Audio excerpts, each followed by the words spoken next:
All right, good morning. February 3rd. Economic Development, Historical Preservation, Environmental Conservation Committee. And do we have anything from? Do have a member of the public. I'll just go around the table really fast. I don't see anybody online yet. Got Claire Henry, Elena Simmons, Emma Brennan, Jamie Puccioni, Arslana Lee. Sorry, I should have been listening better. Mark Thomas. Matt Yeto, Beth Greenwood, Cher, and Shannon Dorada. Very good. So we should start with, do we have a presentation? No, he can go. All right. What concerns? Would you like to address the committee? Okay.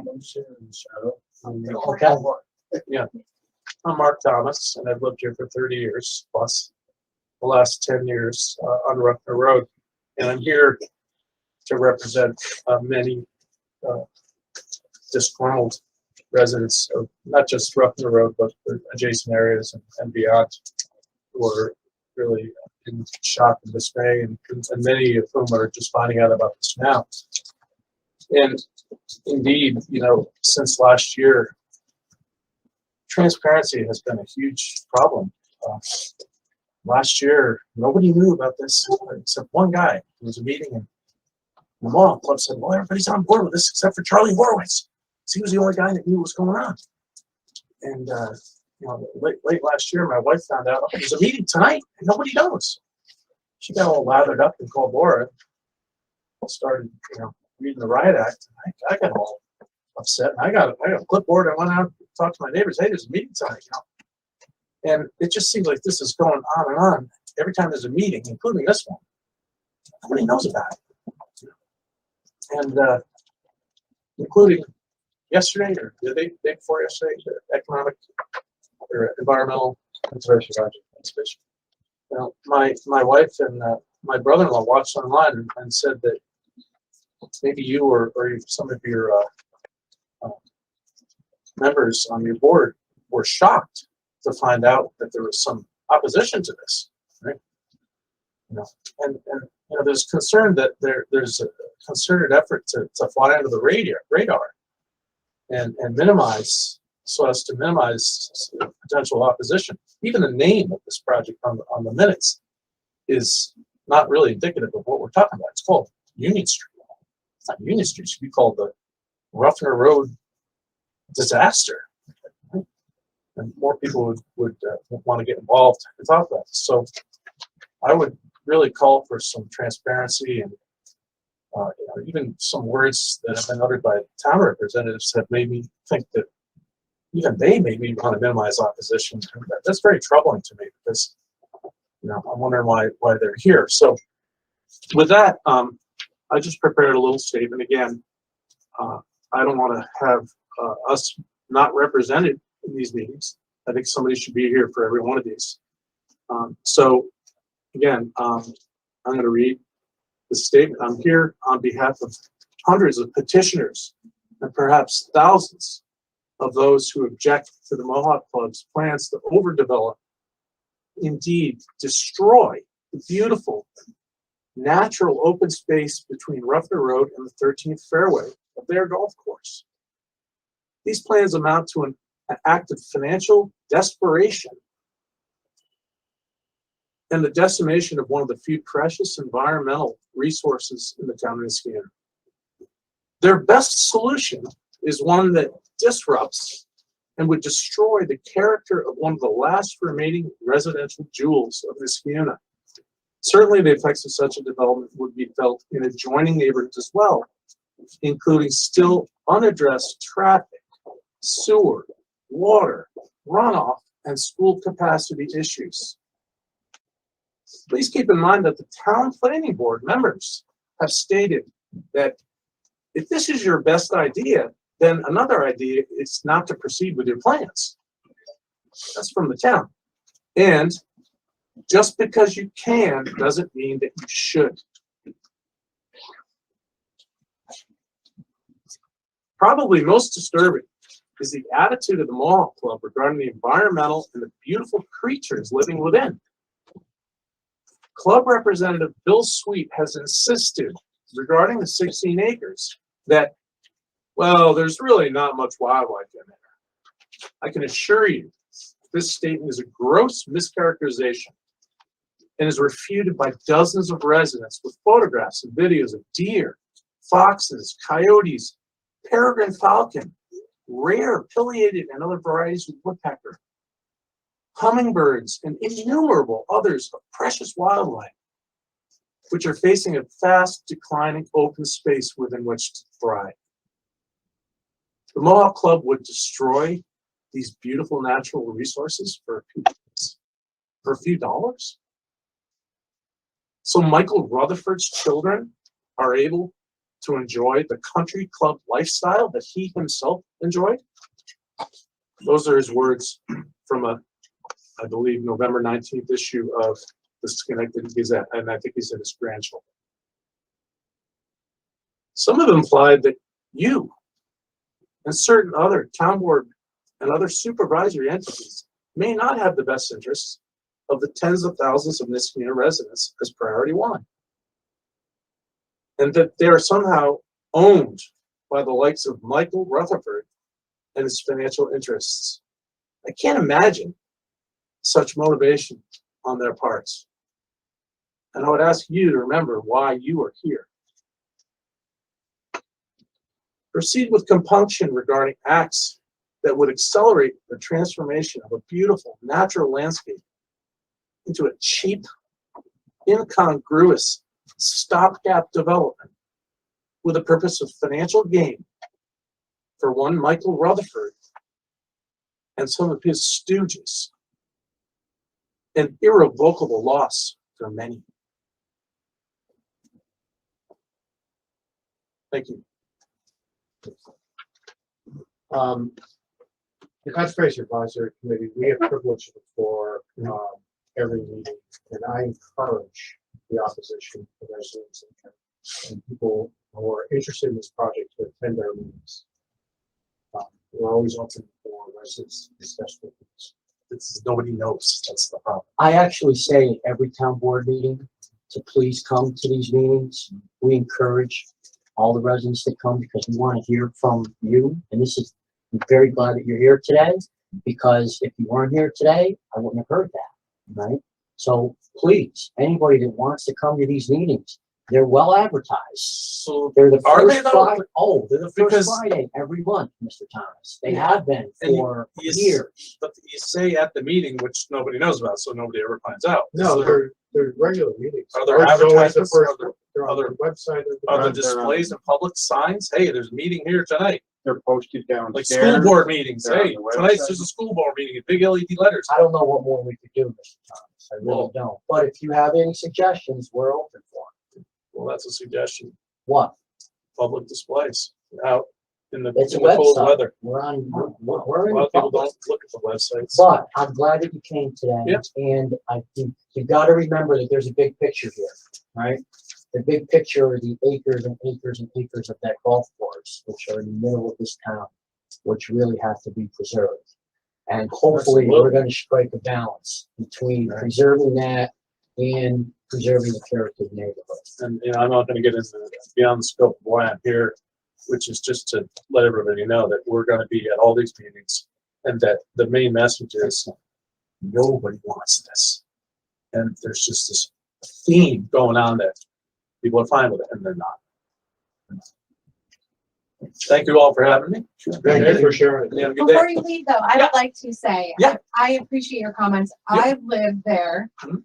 So, and I am the town supervisor. Okay. I speak to a lot of my neighbors about the project, and, every time I walk my dog Uh-huh. on Ruffner, I see residents who ask me about the project, and something I brought back to town hall was the need to clearly articulate transparency, the process. So the residents don't understand the process and what steps are involved and what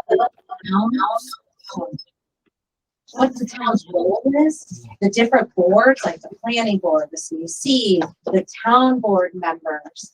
I even expressed to Laura, I said, there is a perception, because I was at the last planning board meeting, hearing the comments for about an hour, and I said, there's this perception among the residents that this is already decided and that we're in some sort of cahoots.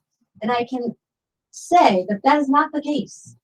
And we met just this week with the water and sewer superintendent, town planner, Clark, the town attorney, Ray Smith from Highway and Transportation, talk through all the components and identify what are the possible issues and explain that to the public in a very transparent way so that they know that we are paying attention and identifying all the possible issues. Because what we're finding is we're communicating these issues to the developer and they seem to be falling on deaf ears, and the public doesn't realize that we're communicating those issues. We're communicating the concerns and the possible challenges of this development. And just like you feel they're not listening to the residents, there's an element in the town that feels like they're not listening to us. So I said to Laura and Clark, I want you to prepare a presentation to be shared at the beginning of each planning board meeting to clearly articulate the steps of the plan, any development project that would occur in town, where they are in that process of the plan, and what the town has communicated to the developer. So, because I think there is a level of opaqueness, and I want to bust it open for everyone to see and understand. Another point regarding transparency, all of these emails and all these minutes should have been read into the public record and be available for perusal online. That was supposed to get done. How's that going? So I don't read the emails anymore. I know you Prior don't, to but you're gonna put them COVID, in the, yes, yeah. they're going in a minute. But prior to COVID, we never read the emails. The only time we started reading the emails was during COVID, and that was because we were trying to figure out a way that would allow. I'm talking about all reading. access. We'll read them. We're Yeah. fine with that. Yeah, But so are they online available for the little old lady who can't go to the meeting? She can go online and read the emails. You were going to put them online for public perusal, yes?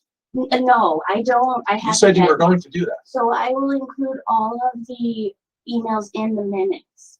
The minutes then go into the packet, but I don't have a secretary right now. My intern has been But working on you it. said that you were going to do this. And they Remember? it will be done. Oh, okay. When?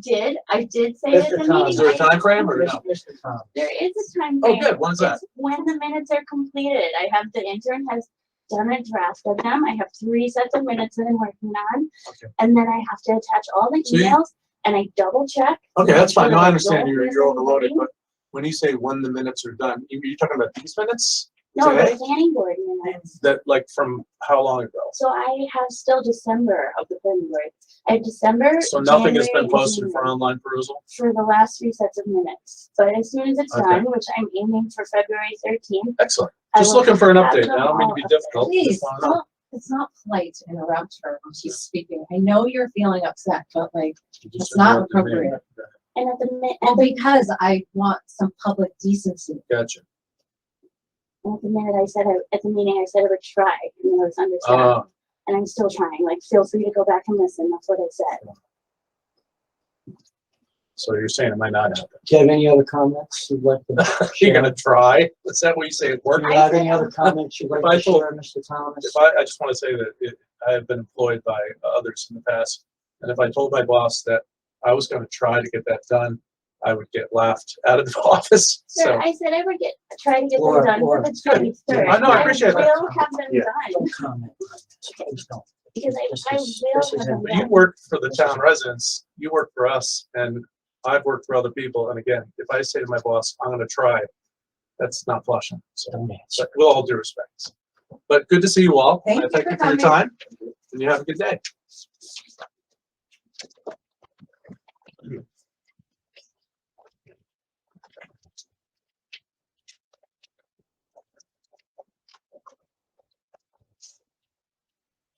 And that brings us to the minutes of January 6th, 2023.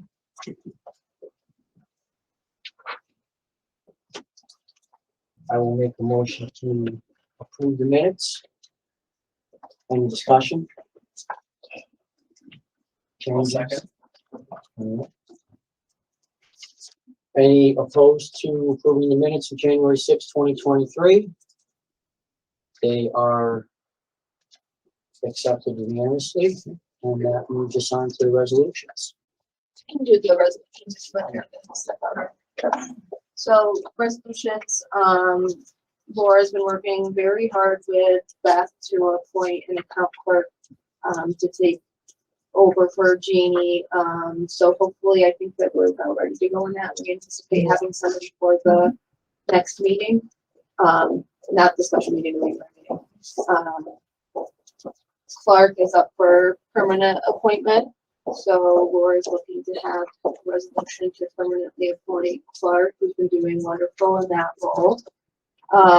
Every year we set TDE rates of our town designated engineers who work on the projects. They're paid for by the developers, but we put a list of TDs who are interested in being on that roster, so to speak, together in the town board approved zones, and then we use them throughout the year. So we're looking to have that annual resolution on for the next meeting. And the next two we talked about at the last meeting, but we need to update our building code to reflect the minimum standards for administration and enforcement of the energy code. So Laura and I will be working on that this month, and I'm hopeful that we'll have that ready to introduce a local law and call for a public hearing. So that is our resolutions and what will be on for the finance. All right. And that brings us to our planning board issues. So, Picking up the double? yeah, Yes, Dr. My Morgan, last meeting. you can sit here, this is There you for go. you. I apologize. Oh, see, I'm stuck. I believe in punctuality and I tell And you, he did text me to let me know. sometimes, supposed to do a long one, didn't you? But thank you for, your understanding. And my friends call me Doc. I did put a spot for you all the way at the end of the agenda, just if you have some updates. Oh, I'll great. I'll just regularly put Metroplex on there. Thank you. Great to have you, Doc. Thank you. It's great to be here. It is. And good morning to everybody. Yeah, so for, Sorry. well, for planning board, Kevin is sick today. His committee report was attached to the agenda packet. He just mentioned that we had finished up Brookshire Drive, the signage. Also Volcano Korean Barbecue came back with their signage, and then, the 1768 Union Street, the Coldwell Banker people were approved to move directly next door, which kind of ties into the 1760 Union Street that we're actively working on now. So Coldwell Banker moved out of the Coldwell Banker building, and now there's a big dentist that wants to go into that building. But they might have some parking issues, so we're working on that. We've been working on a use variance for 31 East Street. Rivers Ledge has their senior apartment building, commercial space mixed use building on Aqueduct Road. They aren't able to do the underground parking, it's just too expensive, so they brought back a new plan that's all above ground parking, which doesn't sound as bad as as it sounds. It looks like it'll be okay. And then we've been working on 3900 State Street, which is a Kia dealership proposal to take down 2 single family homes and put up a parking lot. And obviously the Mohawk Golf Club. The Trinity Baptist Church he has on his report, but I actually haven't seen anything from none of you. But yeah, so I'm gonna turn it over to Clark because we've been getting so many comments on Mohawk Golf Club. He's prepared some slides that he can talk about. So just as Supervisor Puccioni had mentioned, she had asked Laura and I to prepare a presentation for the next planning board meeting, kind of strictly on the process of an average density development. I can speak for myself, not before I worked for the town. A lot of residents just have no idea what the process is for some of these things that happen within the town and as different projects evolve. So we put a few slides together that speak just to the process of an average density development subdivision. So as we're going through this, we have a couple slides of the Mohawk Club project, but it's really a generic presentation of the path that any project of this type would go down. And there's so much little detail of twists and turns of, is it a single family detached subdivision or is it an average density development subdivision? Those have major impacts on the path that the project flows down. So it's very important that people do come to the meetings and express their opinions and listen. And we've been very impressed with the residents who have come to the planning board meetings. They've been incredibly polite. They've been exercising their rights to speak at the meetings and listen. And they've been doing a wonderful job. We really couldn't ask for anything more. They're doing exactly what they should be doing. It's a project in their area. They have every right to do that. So the supervisor asked us to further add some additional transparency to this by mapping out the process. So we'll go to the next slide, Laura. So this is the path dictated by town zoning code that an average density development subdivision follows by code. It's what everyone is bound to. And Sorry, Clark, for some reason the slides aren't changing on the. Maybe it I'm was just- there. I know. Okay. So this is the path. And what we wanted to show here, and we have individual copies of this, and we'll show this at the next planning board meeting as well. We are currently right here at the very first step, what's called sketch plan. So it's basically the conceptual stage where the planning board and the Conservation Advisory Council are reviewing early kind of semi-draft versions of a plan. Eventually, the Tree Council, Complete Streets, and other groups will also review the sketch plan. There will be a public hearing. The planning board will hold a public hearing on their recommendation to the town board regarding that sketch plan. Mail out notices will go to everyone within 500 feet of any portion of the perimeter of the Mohawk Club. So anybody within 5 feet by code will automatically get notified of that public hearing. Anyone else who's interested in the project can always stay in tune with the website and come to town hall and look at the postings downstairs. So the planning board will act on a resolution for sketch plan, and they'll make a recommendation to the town board regarding the special use permit. And that's another one of those key components of this. This is an average density development project, requires approval of a special use permit by the town board. It's one of the intricacies, so to speak, of a average density development project. So that's that first page, sketch plan. Ultimately, the planning board acts on a resolution making a recommendation to the town board. Now, the town board looks at the special use permit. The Conservation Advisory Council will make a state environment quality review recommendation on the special use permit to the town board. The town board will hold another public hearing regarding the project. That notification is by newspaper only. There are not individual mail outs in that case. And then ultimately the town board will act on a resolution regarding the special use permit. So now the town board has acted on the special use permit. Laura, if they approve it, it would go back to the planning board. Mhm. If they did not grant the special use permit, The special use permit ends there, and then the applicant would have a right to take a different proposal to the planning board, but they couldn't do an average density development. so if that's approved, then it goes back to the planning board into what's called a application for a preliminary plat plan. And that goes through a process of, again, continuing to be reviewed. Eventually there will be another public hearing. You'll see the CAC makes a state environmental quality review recommendation to the planning board. And then ultimately the planning board holds another public hearing regarding the seeker, it's called, determination.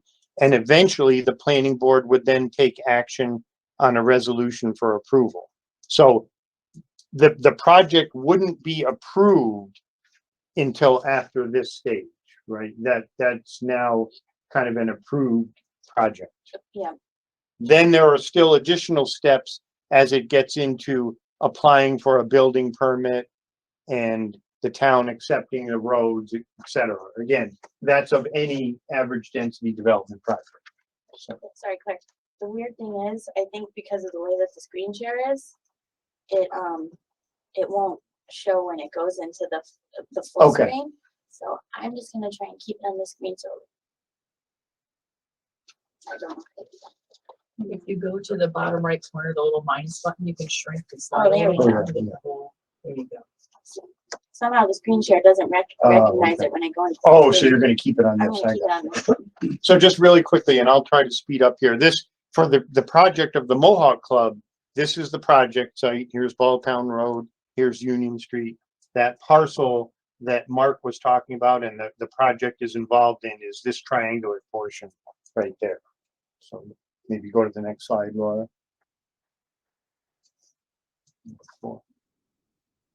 So here's a closer view, Ruffner Road.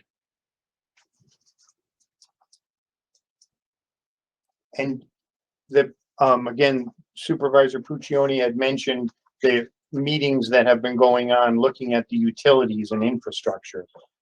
Earlier this week, there was a meeting among people within town hall on wastewater, site access, highway, drainage, the water supply, the police impact on the police department and schools.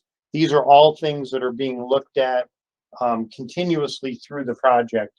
And these are viewed as one of the first steps, next steps in the project. And again, people will hear more about this at all the planning board meetings. This project has, we mentioned that it's at that very early stage of sketch plan, but it's already come to 4 planning board meetings. So, you know, it may be at several more before it proceeds out of sketch plan, or maybe it will not even proceed. You know, it's following this path. So this is just a map of the project site is approximately right down here. This is a map of the sewer system in this portion of the town. And Laura, if you can just jump to the next slide.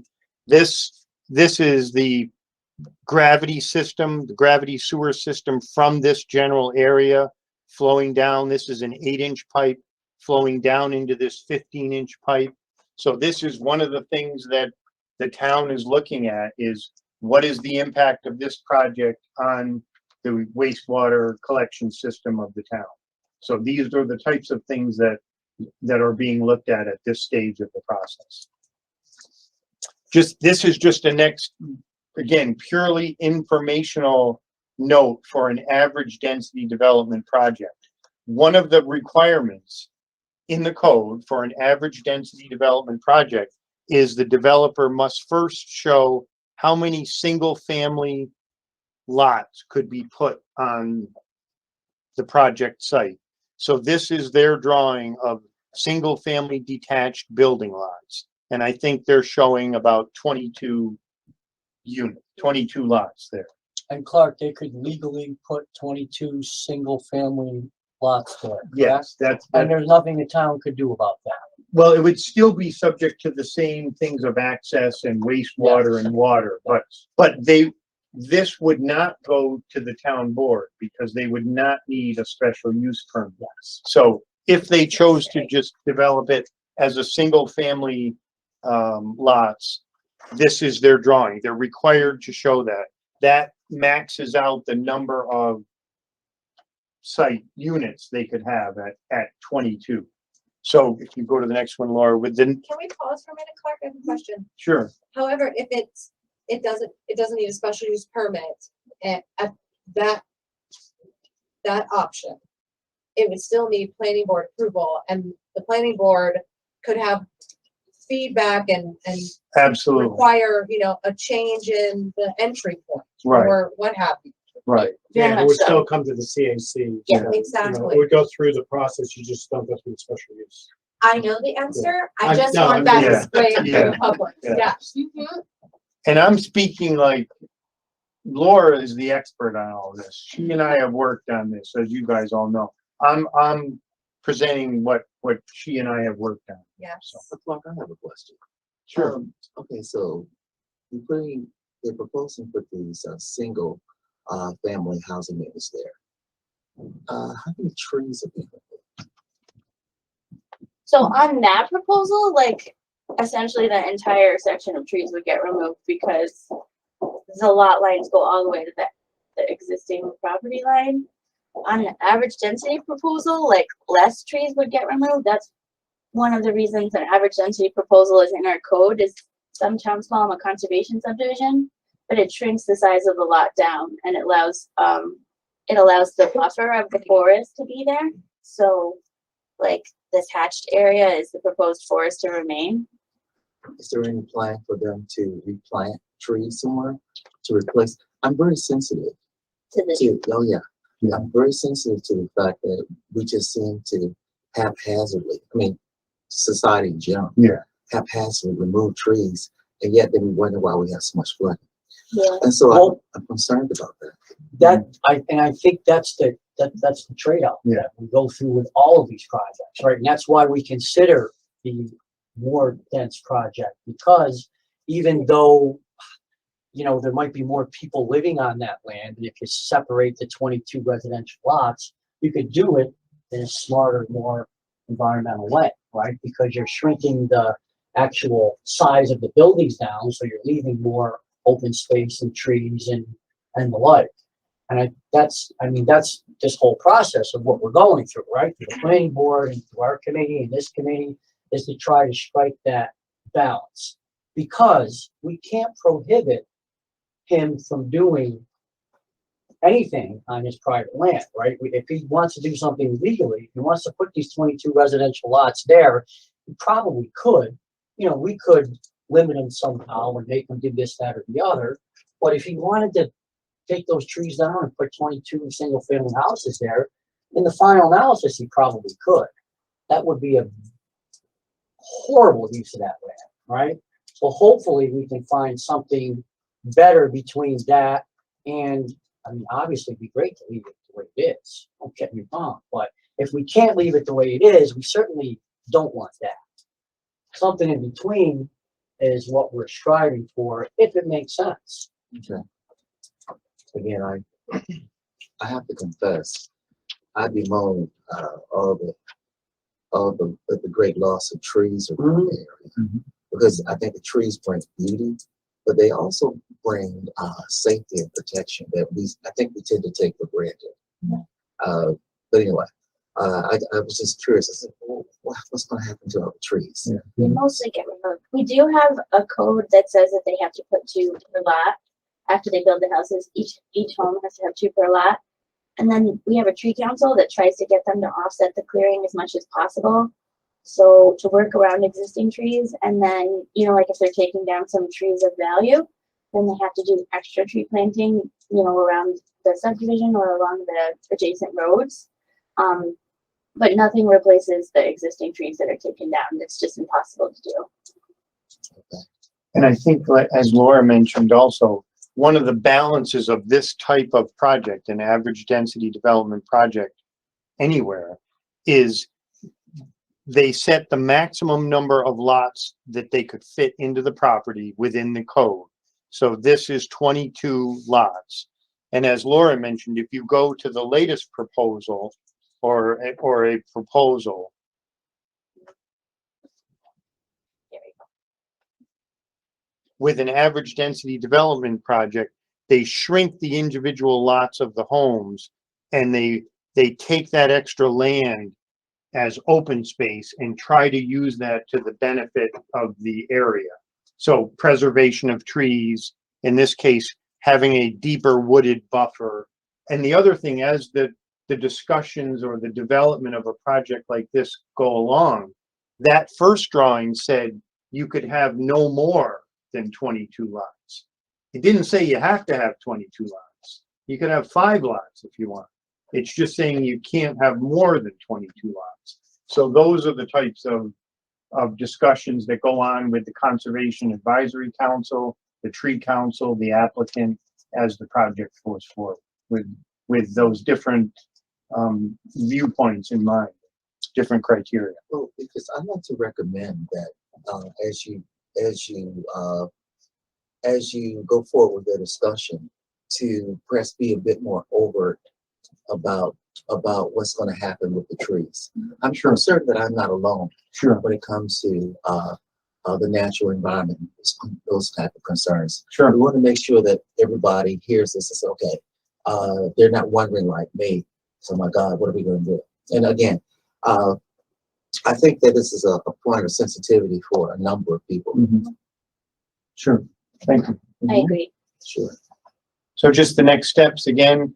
So we had an internal department head essentially review of the utilities as an early step. We're actually meeting with the applicant next week to go over some of those utility demands, requirements.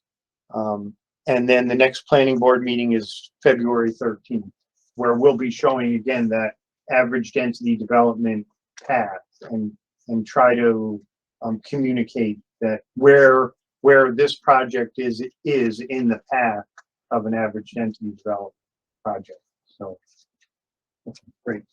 Yay, thanks, Clark. And so the supervisor mentioned, we're gonna try and do a presentation very similar to that at the planning board meeting to the residents. And then we're also going to, her idea, try and make like an FAQ website for people, and we could put things like what's gonna happen to the trees and, you know, what's the difference between an average density development subdivision and a regular subdivision, just stuff like that for people to understand.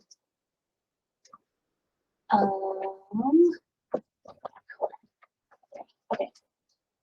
So, does anybody have any more questions on planning board things?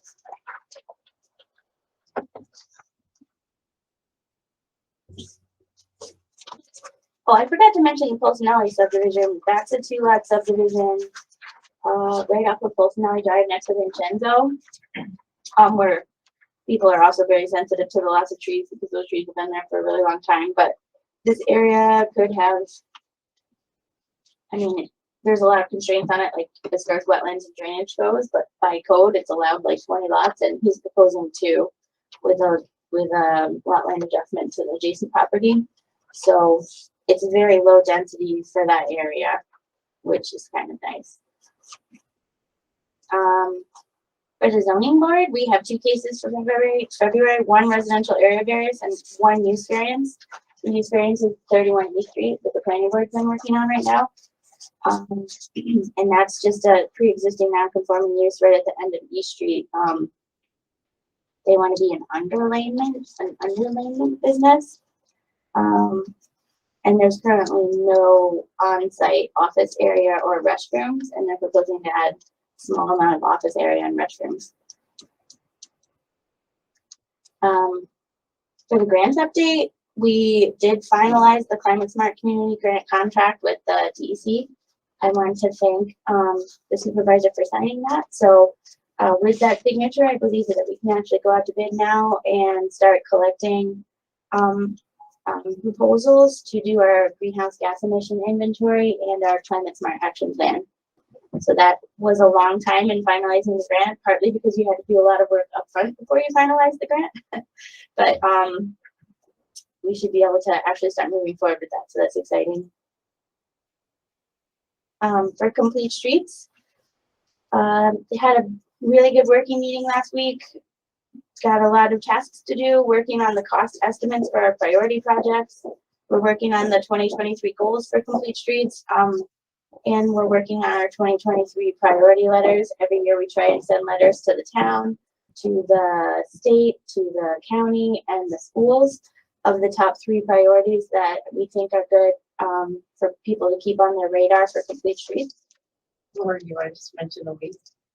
Oh, well, I mean, so we have a very amazing student representative on Complete Streets who's helped us with all kinds of, things like reaching out to the school and creating a survey and everything. And yesterday, Jeannie texted me that she wrote the New York Times crossword for yesterday. I saw that. Yes. That was amazing. That is our street school representative. Yes. And the Thursday, I guess, is the kind of wild card puzzle. So, her theme, I tried to do it yesterday and wasn't able to, but I'm gonna keep trying. Yeah, she's pretty amazing. That whole committee, I mean, they're all good, but they care a lot. Tree Council has still working on their street tree master plan, and they're also ramping up for Arbor Day. So I believe that we were looking at the last Saturday in April, which is April 22nd. I have to double check that we can get our trees in time, and we have to pick a location. But yeah, we've started. It's usually about 3 months of hard work. So, but we're thinking tentatively April 22nd. So if everybody planted the trees that they planted, On Arbor Day? yes, Mhm. how many trees would be at planted? So we give away about 200 to 300 trees every Arbor Day. So those don't all get planted away, right? Yeah, because they're little, So just maybe generally they don't have half, I think half of them get probably planted like and a survive. third. A third. It depends on how much you love trees. All of mine have stayed alive, but you really have to water them. But that is the tough part, Doc. These trees are a lot easier to take down than they are to grow. Yeah. Yeah, Mr. Brown, and, just a point of reference here, or clarification rather. The last Saturday in April is the 29th. Oh, it is? Yeah. Oh, So are we certain on the date? no. Oh, okay. 'Cause I I'll have to double check with her. I thought about that, and the reason I know is because, as some of you know, I have a Motown pop funk band, Oh, yeah. and I was planning to do to organize a concert on the 29th. I said, wait a minute. Oh, so you were going to do the last Saturday in April? Yeah, Oh, so that's maybe. what made me think about, wait a minute, that can't be right. Well, if we do the 22nd, can you guys come and play at Arbor Day? Let me tell you something. Arbor Day is during the daytime, right? Yeah. If you choose the 29th, we'll come play on at Arbor Day and still do our concert. So I'll reach out to you. I have let's- your email. I like In it. fact, yeah, I'll even pass you my band card. Anybody else wants one? Oh, it does say Arbor Day is the 28th. Oh, that's the National Arbor Day. We tried to have our Arbor Day nearby, but it depends on when we get our trees. So we try not to hold them to give them the best chance of living. We try and give them away within a day or two of getting them from. We try to get them from Schenectady County, but we usually get them between Saratoga and Schenectady County, depending on the species. We try really hard to give away native species. So, yay, this is super exciting. Yeah, we'd love to help you out. We gotta get that. But even beyond that, hey, I'd love to get a tree myself, to plant in my yard or something. Oh, are you a resident of this community? I am a resident of this community. That's what I'm about to say. I'll present the best and the brightest for you and everybody who comes to your band. The interesting thing is that this October, we actually celebrate our 20th year here in this community. And so, That's great. yeah, it has been a great place to live, and which is why I'm here. Okay, I literally love this town. That's great. That is great. Okay, so I'll finalize the date then. I might have gotten that wrong. Well, we're gonna, the 29th sounds really good. We got some live music. I know. I do have to check for the trees though. It'd be hard to keep them a week, but I might be able to do it. I'm pretty good with trees. Conservation Advisory Council, Derek, do you want to take Yeah, that one? sure. The council has been reviewing several projects before the planning board, and I'd just like to speak to two of them. The first one is 39 State Street, which is a parking lot that's going to take down several houses. The committee is trying to find solutions that either minimize or mitigate the impact of that neighborhood. The city feels that a parking lot of that size in that neighborhood will change the character significantly and could really degrade the area. So we've been in conversations with the developer on that. As far as the Mohawk Golf Club, the committee is very concerned about this piece of property, all 190 acres of it, and what the future holds for it. And we have been really encouraging the golf course to provide the town with a long-term comprehensive plan where they be. And we feel that if we know what their intentions are in the future, I think we can work with them and really mitigate a lot of the concerns that the residents have, and also protect a large open space for the town. So we are concerned about the open space, and we have been working with the developer to look at options that save the most trees, keep the most open space, and minimize the impact of the community, and look for alternative ways to preserve things. So, Is it 190 acres? 190 acres. So it's not just this little chunk of land that we're talking about, right? It's, the big picture is 190 acres, and that's what, it's very difficult for the residents that live on just, you know, a couple of those 190 acres to, you know, to comprehend. It's difficult for me to comprehend because it's such a big parcel of land right in the middle of our town. And it really has to be, it's got to be protected. Yeah, I think where we had conversations with Mr. Sweet on this, and we did ask him if there are any future plans. And he said that currently there's none in the works, but they have talked about potentially reconfiguring the golf course and putting a housing development off Balltown Road. So there are other development scenarios that potentially could happen. I think where our committee is concerned about is you sort of lose the golf course by 1,000 cuts. You know, you get this development, and maybe 10 years you get another development, you get another development. And I think we really need to understand what the plans are for the property. So we're actively really looking at this quite a bit. Yeah. As far as things, we're trying to lock in a composting day, and that's where people can compost their household wastes. Environmentally, it's a really good thing to do, reduce landfill, and also provide really great compost for people to use. We are also looking at ways to conserve land within this unit. It's one thing to identify a piece of property and say it's important, but really the town needs the resources and the tools in order to preserve that property, or approach a landowner about preservation. There's a lot of different tools that range from, you know, a whole spectrum. So there's a menu. We're looking at that. We're going to actively combine them and then make a recommendation of what makes sense for the town. Some certainly make sense for the town, some don't. We're continuing to push for LOMO at Blackwood Park. Again, that is to reduce the mowing of the fields, to allow field birds and other wildlife and to thrive there and give them a habitat. And then, as part of the NRI, we surveyed a piece of property next to the Aqueduct Park, right by the town pool, on the other side, on the south side of the power lines. And we are looking at putting trails in there for residents to use. It's a very nice piece of property. It's adjacent to an active area, and I think the trails would really improve the quality of that park. And we're working with some volunteers to make that happen. And we have the supervisor's support, which I really thank. Yes, so we did discuss the possibility of the trails, and I, you know, let the volunteers like Josh Bennett, Dart, Choke, Choke's wife, Jennifer Lippman, to, you know, the next step is working with the highway superintendent, Ray Smith, to look at also the land, and because ultimately his team would be responsible for maintaining those trails. So yesterday we talked about some of the legal issues, like the electrical power lines, so crossing that area. And is there anything else that was?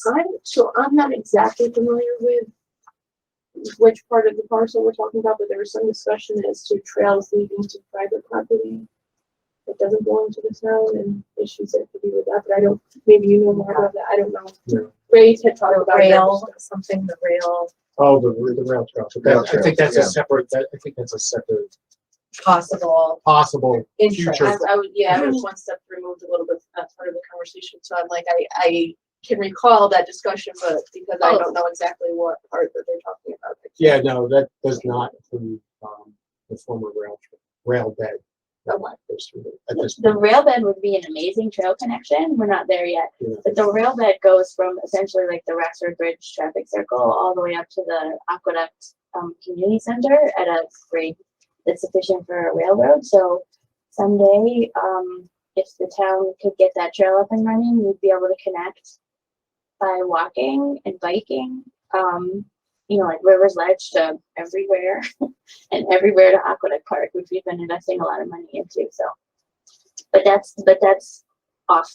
That's a long time That's a coming. good, But that's a good. the cool thing would be if you get the if you get the community center up and running and you get some trails in that forest, a future connection would be you can connect all of that, you know, down And- to And as we have developed that part of the property, we have required the developer to put stubs in with trail stuff. the trail stubs with the idea that that rail bed may become available at some time, and then it would provide a lot of access to the bike path.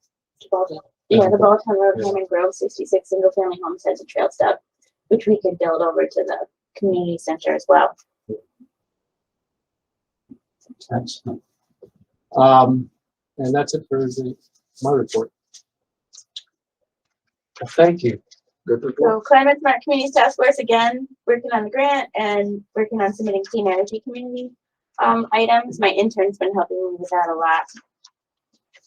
Architectural Review Board, We'll skip You the wanna- slide. oh, We'll just, okay. We have a slide, maybe we'll show it at the next meeting, but just the Architectural Review Board wrapped up their work on 2147 Eastern Parkway.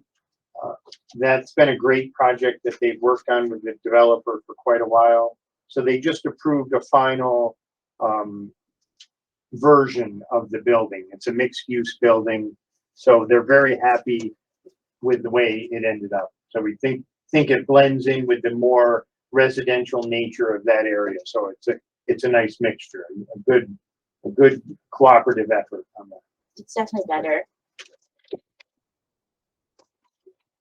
Really, Clark was at training, which he'll talk about in a second, and so I ran that last in Architectural Review Board community meeting, and I really think that it's a lovely thing that the comprehensive plan initially identified, that David DRPino really spearheaded to put together, and that Clark runs really well, so it's great. Comprehensive Plan Committee, Dart, do you want to take that one, or do you Sure, want me to do it? I can do that. We're working on the survey. I think we're close. We've sent it out for review for the final members to make comments. And I hope to finalize it at this particular meeting. We've also gone through and we've identified all the accomplishments from 2013, and we've put that into a presentation, and we're trying to finalize that for the town board. For building department, I just keep this one on here because I think a lot of people have interest in it. The vacant zombie property MOU. My building inspector has done one round of inspections on, I think, 7 homes, vacant homes that we targeted initially. We learned some from the first inspection and have revised our method of keeping track of the inspection. And so we've updated that, and he's going out this afternoon to do his second round. So you have to do 3 inspections 3 months apart. So he's going out today to do his second round of inspections with the updated affidavits. And then theoretically, he'd be able to do a 3rd one in March, which puts us in a good time frame to accelerate Schenectady County foreclosure on the properties if How many available. zombies do we have? On our list right now that we've identified working, there's probably at least 30. Wow, But we're at least hoping- 30? well, I'm just picturing the I'm just picturing the colored spreadsheet, but 7 is the spreadsheet's like this big and 7's like that much of it. So Yeah, I'm just guessing. more than I thought. Estimating. Yeah. There are different stages of vacancy though. Like some of them are newly vacant, potentially won't stay vacant for very long. some of them have been vacant for a while, but are potentially turning over at this point, because they do naturally turn over. The problem is a lot of times they naturally turn over like 10 years. So, Mhm. and then, So that's why this partnership is so important. Yeah. Because it really helps facilitate timely response. I had a resident call from Via Del Mar, and there's been a zombie property there for quite a while. which is one of them that is on our list. Yep, and they've already started the process, and thank you, Laura. And the resident was very thankful that we signed the agreement and we're really working with the land bank to rectify the situation. It's a pilot project, which is, we're the first ones that are trying it, which is why we had to change the affidavit after we tried it once. But, and so I'm not saying that we won't like try something and then be like, oh, that didn't work, and then do it better the next time. But yeah, we're definitely targeting them and trying to make them Yeah, this is a go great, away. great agreement. Hopefully it's gonna work. I think it's gonna work. It's definitely gonna improve it. You know, by how many years it speeds things up remains to be seen, but it's definitely gonna improve it. Well, yeah. Well, Even just them going up. Answer form. Oh yeah, well I don't want to steal Dr. Oh, Dr. sorry. Burton's thunder if he's gonna talk about it, but yeah. Actually, no. Yeah. So go on.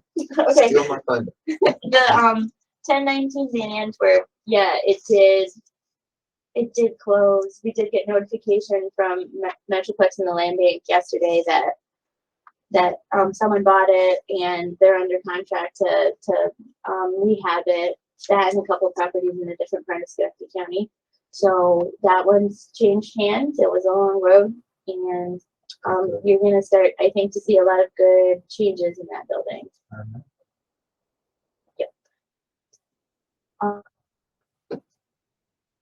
Cleaning department, I'll just speak to you wanna this, just Laura. speak to Yeah, it? Okay. just Laura signed me up. I'd like to thank Laura for a training session at Saratoga this week. It was the Saratoga County Planning and Zoning Conference. So I like to give a little update. I had a trainer a long time ago who would always, each day when you started a new training class, he started the session with a review of the prior day. He would say, what did you do? What did you learn?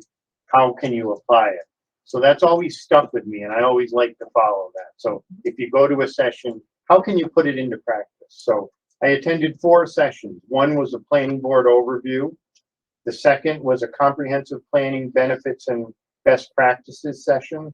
The third was a case law update on just different types of lawsuits throughout New York State. And the fourth was seeker, how to process and implement for meeting review. They were all really, really good sessions. And I really walked away saying, wow, we really do a lot of best practices in here. And I think a lot of that is attributable to Laura. And we, especially the way we approach a lot of these processes is textbook. That's what they're recommending as best practices. So I have 1 or 2 points from each session. On the planning overview, there's an interesting trend for a little financial training for board members because there's always a financial component of some of these projects. So just to give people a little grounding in some of the financial aspects of projects. On the comprehensive plan, there's a little bit of a trend towards the comp plan committees staying together and becoming a little bit of an implementation